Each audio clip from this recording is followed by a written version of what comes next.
ഞാൻ പിന്നെ വന്നിട്ടുണ്ട്. അപ്പൊ നമുക്ക് ഇന്നലെ പറഞ്ഞു നിർത്തിയോടത്തുനിന്ന് വീണ്ടും തുടങ്ങാം അല്ലെ. അങ്ങനെ ഞങ്ങളിങ്ങനെ തേരപാരം നടന്നുകൊണ്ടിരിക്കുമ്പോഴാണ് ഈ ഒരു സംഭവം കാണുന്നത്. ഇവിടെ വളരെ കോമൺ ആയിട്ട് കണ്ടുവരുന്ന ഒരു സംഭവമാണ് ഈ കൈനോട്ടവും കാര്യങ്ങളൊക്കെ. ഇതിനോട് ഇൻട്രസ്റ്റ് ഉള്ളവർക്ക് ജസ്റ്റ് ഒന്ന് എക്സ്പീരിയൻസ് ചെയ്യാം. ഞാൻ ഇവിടുത്തെ ഒരു ക്യൂരിയോസിറ്റിയുടെ പുറത്ത് അങ്ങോട്ട് ചെയ്തതാണ്. കുഞ്ഞു ബേബീസ് ഒക്കെ ആയിട്ട് വരുന്നവർക്കാണെച്ചെങ്കിൽ ഇവിടെ പിള്ളേർക്ക് കളിക്കാൻ പറ്റിയിട്ടുള്ള പാർക്കും കാര്യങ്ങളൊക്കെ ഉണ്ട്. അവിടേക്ക് ഞങ്ങൾ ഡീറ്റെയിൽഡ് ആയിട്ട് പോയില്ല, അത് വേറെ ദിവസം ആവട്ടെ എന്ന് വിചാരിച്ചു. എന്തായാലും നമ്മൾ കുറച്ച് ഐസ്ക്രീം ഒക്കെ മേടിച്ച് അതൊക്കെ ഇങ്ങനെ കഴിച്ച് മെല്ലെ ഇങ്ങനെ നടന്നു. കഴിഞ്ഞ വീഡിയോയിൽ ഞാൻ മെൻഷൻ ചെയ്തിട്ടുണ്ടായിരുന്നു ഹിസ്റ്ററീസിന് കൂടെ ഇമ്പോർട്ടൻസ് കൊടുക്കുന്ന ഒരു പ്ലേസ് ആണ് പോണ്ടിച്ചേരി. എന്തായാലും നമ്മൾ അടുത്തതായിട്ട് പോകുന്നത് മ്യൂസിയത്തിലോട്ട് തന്നെയാണ്. പോണ്ടിച്ചേരി വിസിറ്റ് ചെയ്യാൻ ആഗ്രഹിക്കുന്നവരാണ് നിങ്ങളെങ്കിൽ ഈ ഒരു മ്യൂസിയം നിങ്ങൾ ഒരിക്കലും മിസ് ചെയ്യരുത്. Because it's really beautiful.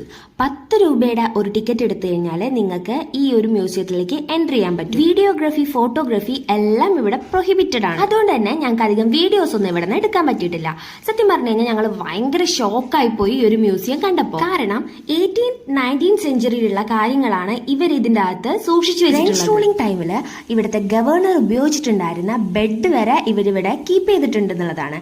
Art ഗാലറിയും ലോകത്തിലെ പൊളിയായിരുന്നു. ഏറ്റവും പ്രീഷ്യസ് ആയിട്ടുള്ള ഒരുപാട് പെയിന്റിങ്സ് നമ്മൾക്ക് ഈ ഒരു ആർട്ട് ഗാലറിയിൽ കാണാൻ പറ്റും. അവിടെ നിന്ന് ഇറങ്ങിയിട്ട് നമ്മൾ ഓരോ കരിക്കൊക്കെ കുടിച്ചായിരുന്നു. വേറെയും ഒരുപാട് ആർട്ട് ഗാലറീസ് ഈ ഒരു സ്ട്രീറ്റിനകത്ത് തന്നെ ഉണ്ട്. പിന്നെ നമ്മുടെ അടുത്ത ഉദ്ദേശം ഫോട്ടോ എടുക്കാൻ വേണ്ടിയിട്ട് ഒരു തൊപ്പി മേടിക്കുക എന്നുള്ളത്. കടയിൽ എല്ലാം നല്ല റേറ്റ് ആണ്, കാരണം ഹാൻഡ് മെയ്ഡ് ആണ് എന്നാണ് അവർ പറയുന്നത്.